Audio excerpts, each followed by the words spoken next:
한국인들은 하나도 믿을 게 못 되네요. 최근 외국에서 한국인들의 외모가 상당한 화제가 되고 있습니다. 특히 고령화가 지속되면서 노화에 대한 연구가 관심을 끌고 있는데요. 미국에서는 억만장자 IT 사업가가 매년 27억 원을 들여 회춘 프로젝트를 진행할 정도입니다. 하지만 독일 연구소에서 한국인들은 그런 노력 없이도 젊어 보인다며 그 원인을 분석하기 위해 선임 연구원을 파견했습니다. 그런데 그 원인을 발견하고는 학을 떼며 돌아왔다고 하는데요. 독일 연구소에서 밝힌 믿을 수 없는 이야기를 바로 들어보겠습니다. 저는 독일 유명 화장품의 피부 노화 연구팀장 안나입니다. 유럽 전역에서 피부 노화 방지 연구의 권위자로 인정받고 있어요. 그런 제겐 일만큼이나 가정도 중요합니다. 저는 12살 딸 리사를 혼자 키우는 싱글맘이에요. 6년 전 남편과 헤어진 뒤 육아와 연구를 병행하는 게 쉽지는 않았지만 연구실과 집 모두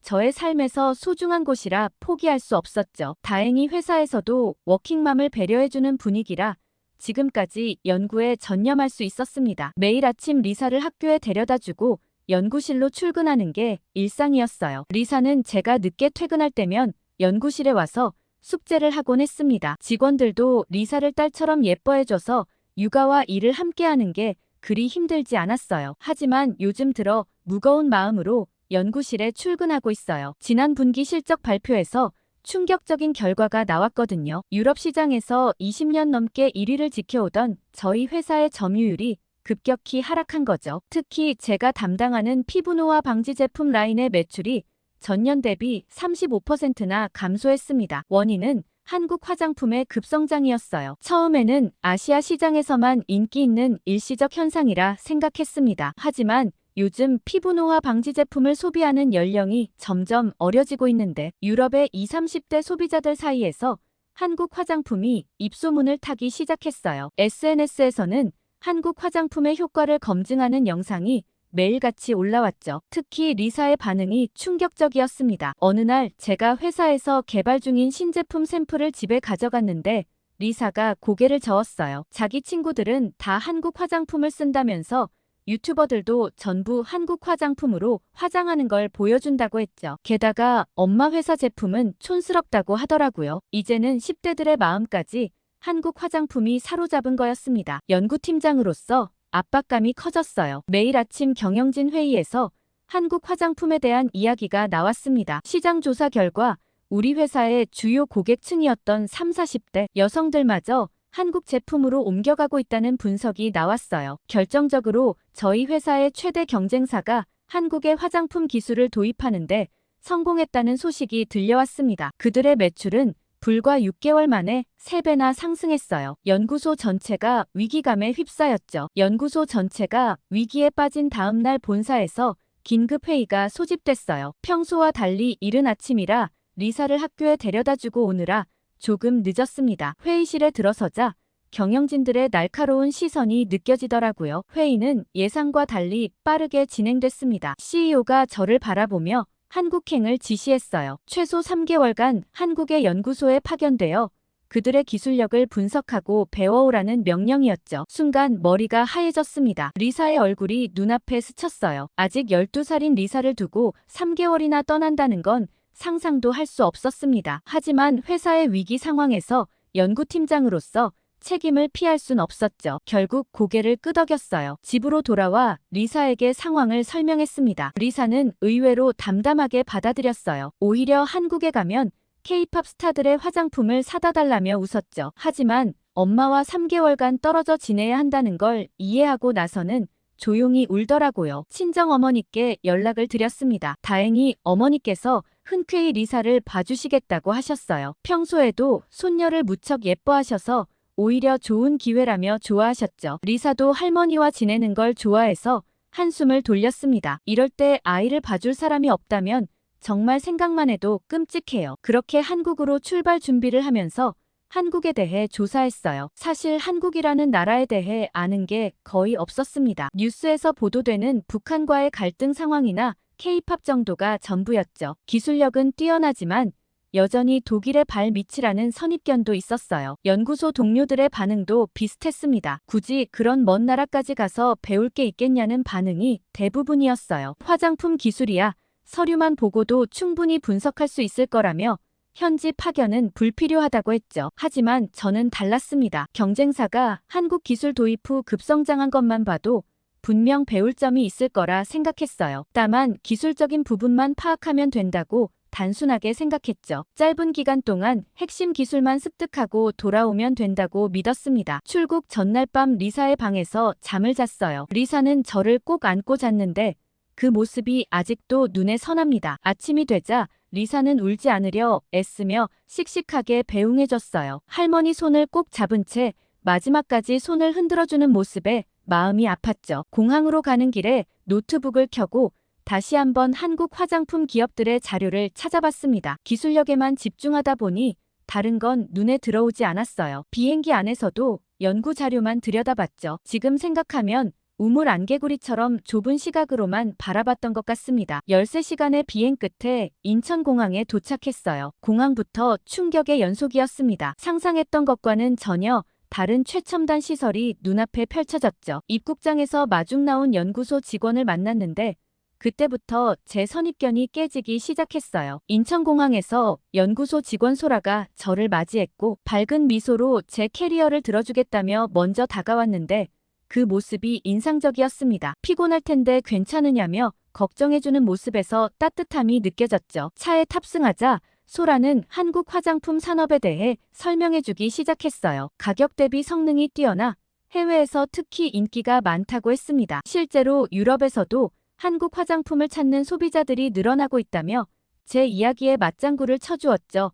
연구소에 도착하자 소라는 주차를 하고 잠시 볼일을 보고 올라오겠다며 저보고 먼저 5층으로 올라가 보라고 했어요. 연구소장님께서 기다리고 계실 거라며 안내해 주었습니다. 엘리베이터에서 내려 연구소로 향하던 중 복도에서 한 젊은 여성을 마주쳤어요. 단정한 정장 차림이었지만 인턴처럼 보였습니다. 연구소장님 방을 찾는다고 하자 자신이 안내해 주겠다며 앞장섰죠. 잠시 후 도착한 곳은 회의실이었어요. 그 여성이 차를 준비하더니 이내 자리를 피했습니다. 차를 직접 내온 걸 보니 아마도 비서인가 보다 생각했어요. 잠시 후 노크 소리가 들렸고 아까 그 여성이 다시 들어왔습니다. 연구소장님이 늦어지시냐고 물어보자 그 여성이 대답은 않고 소장님 자리에 앉는 게 아니겠어요? 제가 어리둥절한 표정을 짓자 그 여성이 웃으며 자신이 연구소장이라고 얘기했어요. 순간 얼굴이 확 달아올랐습니다. 분명 30대 중반으로 보였는데 알고 보니 50대라니 믿기지 않았죠. 더 놀라운 건 그분의 이력이었어요. 20년 넘게 화장품 연구를 해오셨고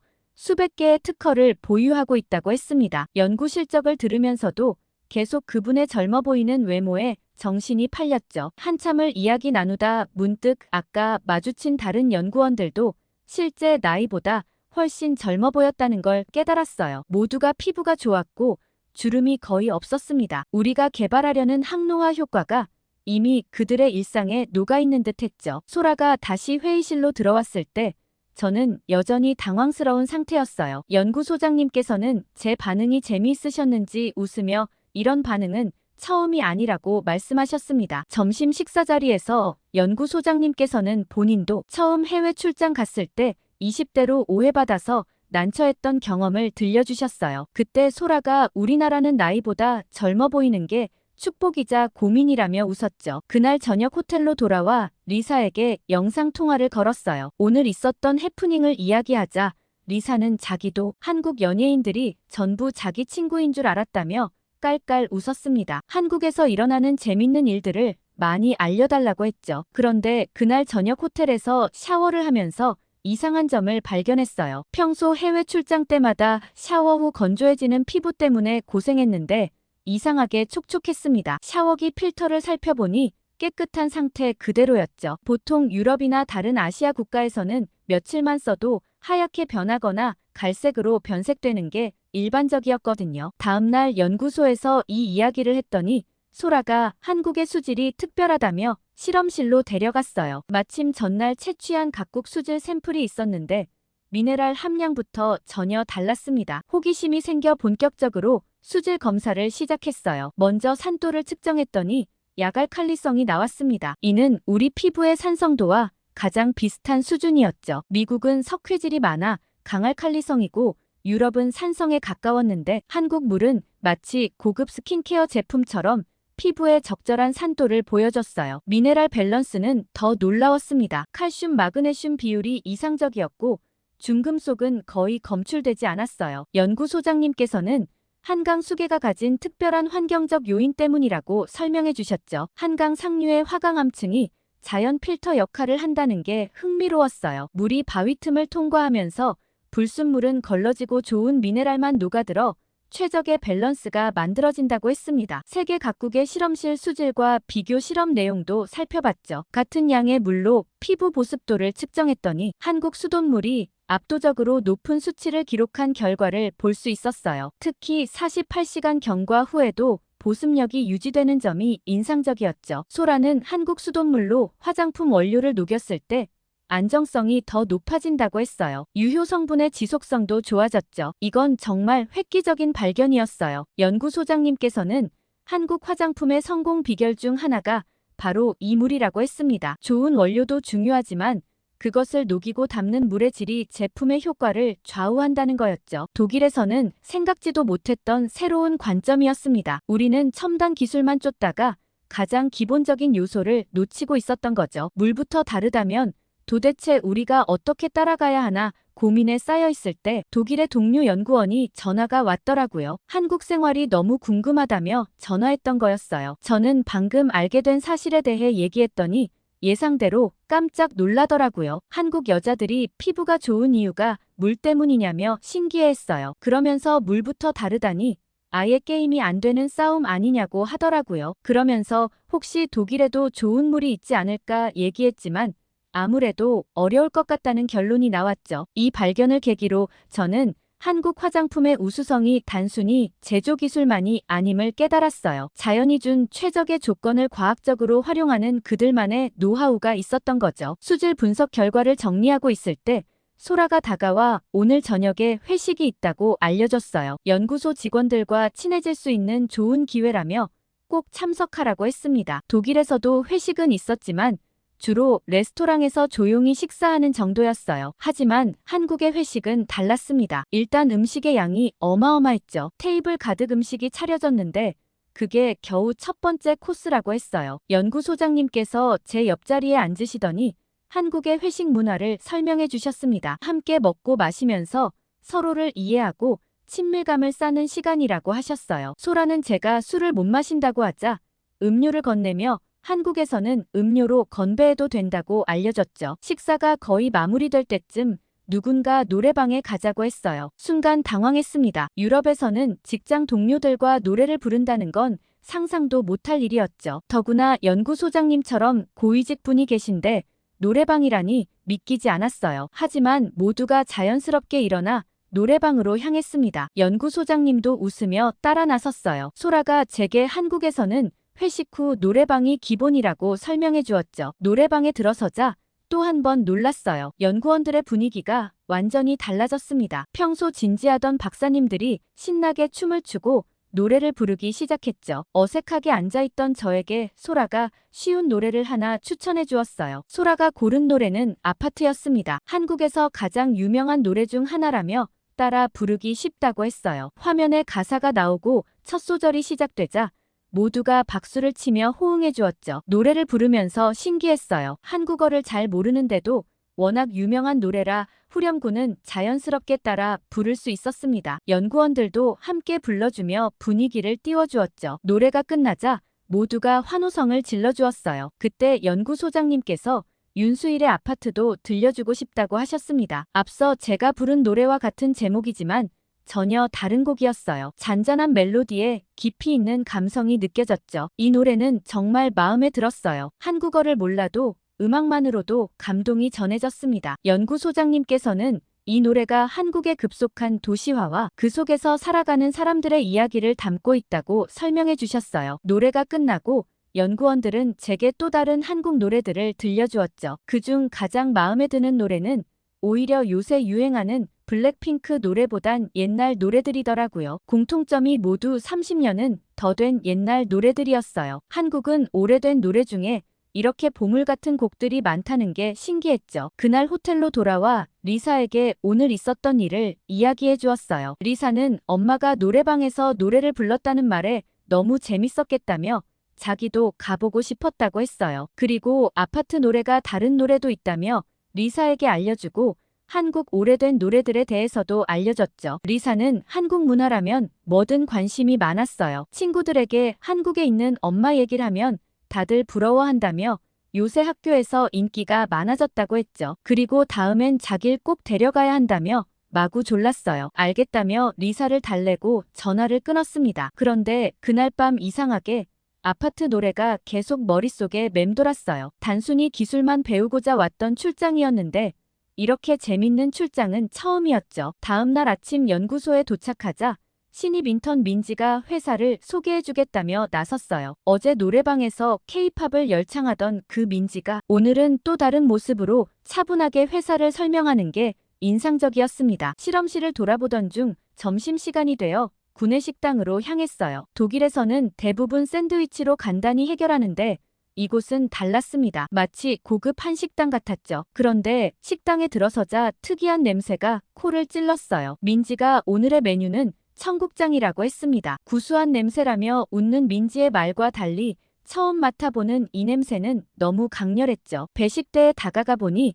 밥과 반찬이 정갈하게 놓여 있었어요. 특히 김치가 여러 종류 준비되어 있는 게 눈에 띄었습니다. 배추김치와 열무김치 그리고 깍두기까지 처음 보는 김치들이 줄지어 있었죠. 자리에 앉자 민지가 한식 먹는 법을 알려주었어요. 밥에 청국장을 비벼 먹으면 맛있다고 했죠. 조심스럽게 한 숟가락을 떠서 입에 넣었는데 순간 온몸이 굳어버렸습니다. 청국장의 강렬한 맛과 향에 그만 식은땀이 났어요. 민지는 제 반응이 재미있었는지 웃으면서 처음엔 다들 이렇다며 괜찮다고 했습니다. 옆자리의 연구원들도 자신들의 첫 청국장 경험을 이야기하며 위로해 주었죠. 그런데 신기하게도 두 번째, 세 번째 숟가락을 먹으니 조금씩 적응이 되었어요. 오히려 구수한 맛이 느껴지기 시작했습니다. 김치를 곁들여 먹으니 묘한 조화가 이루어졌죠. 식사 후 민지가 이런 발효식품들이 한국인의 피부 미용에 큰 영향을 미친다고 설명해 주었어요. 청국장의 프로바이오틱스가 장 건강에 도움을 주고 이것이 피부 건강으로 이어진다는 거였습니다. 특히 김치에 대한 설명이 흥미로웠어요. 유산균 발효 과정에서 생성되는 물질들이 피부 노화를 막아준다고 했죠. 게다가 항산화 효과도 뛰어나다고 했습니다. 연구소장님께서도 한국인의 발효식품 문화가 1000년 이상 이어져 왔다고 설명해 주셨어요. 된장이나 청국장 그리고 김치처럼 발효식품이 식단의 중심이 된 문화는 세계적으로도 흔치 않다고 하셨죠. 오후에는 실험실에서 이런 발효식품들의 성분을 분석해봐야겠다고 생각했어요. 청국장의 충격에서 회복하고 나서 민지가 회사 근처를 산책하자고 제안했어요. 점심 식사 후 가벼운 운동을 하는 게 한국의 직장 문화라고 했습니다. 연구소 근처는 현대적인 오피스 단지였는데 곳곳에 놀라운 광경이 펼쳐졌어요. 사무실 건물 1층마다 카페가 있었는데 모든 카페에 기저귀 교환대가 설치되어 있었습니다. 아이용 의자는 기본이고 유아용 식기도 따로 구비되어 있었죠. 민지는 이런 시설이 한국에서는 당연하다고 했어요. 어린 자녀가 있는 직장인들을 위해 기업들이 자발적으로 설치한다고 했습니다. 산책로를 따라 걷다 보니 넓은 공원이 나왔어요. 평일 오후인데도 유모차를 끌고 나온 엄마들이 모여 있었습니다. 아이들은 물놀이 시설에서 즐겁게 놀고 있었고 엄마들은 벤치에 모여 이야기를 나누고 있었죠. 특히 눈에 띈 건 공원 곳곳에 설치된 편의시설이었어요. 수유실은 기본이고 아이들을 위한 작은 도서관까지 있었습니다. 민지는 이런 시설들이 대부분 무료라고 했어요. 문득 리사가 어렸을 때가 떠올랐습니다. 당시 독일에서는 아이를 데리고 다니기가 쉽지 않았어요. 일단 차를 오래 타야 했고 기저귀를 갈아야 할 때면 항상 고민이었죠. 아이와 함께 갈 수 있는 곳도 제한적이었죠. 한국에서 리사를 키웠다면 어땠을까 하는 생각이 들었어요. 아이를 키우기 좋은 환경이 자연스럽게 조성되어 있어서 워킹맘으로서의 삶이 조금은 덜 힘들지 않았을까 싶었습니다. 민지는 리사의 이야기를 듣더니 그 나이대라면 K-팝 공연도 보고 한강 피크닉도 할 수 있다며 다음에 오면 할 것들을 이것저것 추천해 주었어요. 리사가 좋아하는 K-팝 아이돌의 팬사인회도 한국에서는 자주 열린다고 했죠. 그러다 연구소로 돌아오는 길에 민지가 회사 건물 한쪽을 가리켰어요. 2층에서 들리는 아이들의 웃음소리에 고개를 돌려보니 사내 어린이집이었습니다. 한국의 대부분 대기업에는 직장 어린이집이 있다고 해요. 게다가 아이를 낳으면 정부에서 출산 지원금을 주고 매달 양육수당도 받을 수 있다고 했습니다. 첫째부터 지원을 해주는데 아이가 많을수록 혜택도 커진다고 하더라고요. 한국이 심각한 저출산 문제를 겪으면서 이런 정책들이 늘어났다고 해요. 출산 휴가는 기본이고 육아휴직도 법으로 보장되어 있다고 했습니다. 남성도 육아휴직을 쓸 수 있어서 요즘은 아빠들의 참여도 늘어나고 있다고 하더라고요. 민지의 친구는 6개월 된 아기를 키우고 있는데 문화센터 비용도 회사에서 지원받는다고 했어요. 지자체마다 다르지만 영유아 교육을 위한 바우처도 제공된다고 하더라고요. 저는 문화센터라는 곳이 굉장히 궁금했어요. 그러자 민지가 근처 문화센터에 한번 가보자고 제안했습니다. 마침 점심시간이 조금 남아있어서 함께 가보기로 했죠. 문화센터는 연구소에서 5분 거리에 있었어요. 건물에 들어서자 다양한 프로그램 안내문이 눈에 들어왔습니다. 음악놀이나 미술 수업 그리고 체육활동 등 아이들을 위한 프로그램이 가득했죠. 수업을 구경하던 중 아기와 엄마가 함께하는 오감발달 교실이 눈에 띄었어요. 6개월에서 12개월 사이의 아기들이 엄마와 함께 다양한 활동을 하고 있었습니다. 독일에서는 보기 힘든 광경이었죠. 민지는 이런 프로그램들이 아이의 발달에도 좋지만 엄마들의 육아 스트레스 해소에도 도움이 된다고 했어요. 같은 또래의 아이를 키우는 엄마들이 만나 정보도 교환하고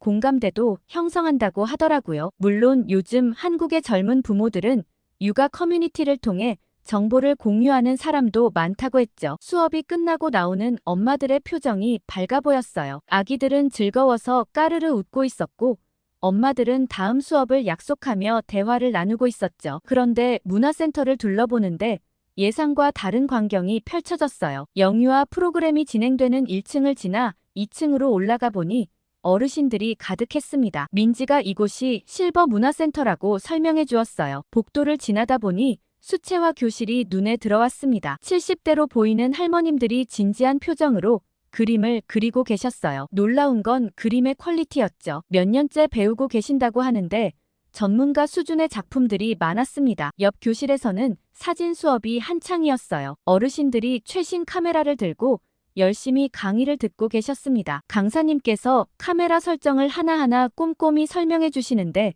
모두들 메모하느라 바빴죠. 더 놀라운 건 3층 운동실이었어요. 요가 매트를 깔고 스트레칭을 하시는 분들부터 엿기를 드시는 할아버님까지 계셨습니다. 민지는 이분들이 일주일에 3번씩 꼭 나오신다고 했어요. 제가 이런 모습들에 놀라자 민지의 할머님도 요즘 젊은 사람들처럼 유튜브 채널을 만들어 보고 싶다고 하시며 촬영하는 방법을 배우고 있다고 하셨어요. 그러면서 한국에선 이런 게 굉장히 자연스러운 문화라고 했습니다. 한국의 어르신들은 은퇴 후에도 계속 새로운 것을 배우려고 노력하신다고 했어요. 문화센터마다 실버 프로그램이 있어서 배우고 싶은 분야를 쉽게 접할 수 있다고 합니다. 특히 놀라웠던 건 수강료가 매우 저렴하다는 거였어요. 대부분의 프로그램이 국가나 지자체 지원을 받아서 어르신들의 부담이 크지 않다고 했습니다. 이런 모습을 보며 한국의 노인분들이 왜 그렇게 젊어 보이시는지 이해가 됐어요. 계속해서 새로운 것을 배우고 도전하시니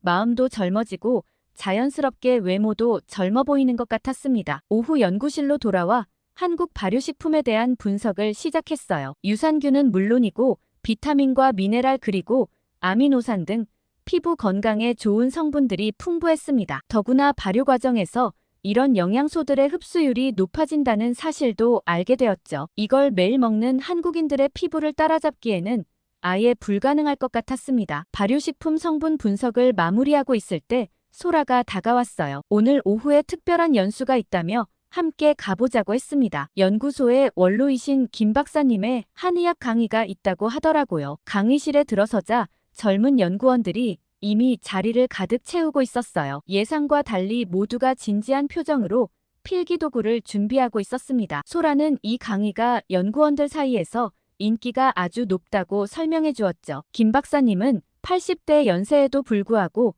굉장히 정신이 맑으셨어요. 한의학에서 바라보는 피부 노화의 원리를 설명하시는데 현대의학의 용어와 한의학 용어를 자연스럽게 접목하셨습니다. 특히 인상 깊었던 건 젊은 연구원들과의 소통 방식이었어요. 질문이 나올 때마다 옛 의서의 내용과 현대 연구 결과를 연결지어 설명해 주셨습니다. 마치 수천 년의 시간을 넘나드는 것 같았죠. 강의 중간에 김 박사님께서 재미있는 말씀을 하셨어요. 젊은 연구원들에게 배우는 게 더 많다고 하시면서 요즘은 그들에게 AI 활용법도 배우고 계시다고 했습니다. 배움에는 나이가 없다는 말씀을 하시더라고요. 젊은 연구원들도 놀라운 열정을 보여줬어요. 한의학 용어를 더 정확히 이해하기 위해 한자까지 공부하고 있다고 했습니다. 점심시간에는 김 박사님과 함께 스터디 그룹도 운영한다고 하더라고요. 김 박사님께서는 이런 지속적인 학습이 뇌를 젊게 만든다고 설명하셨어요. 실제로 연구소에서 진행한 뇌 활성화 연구에서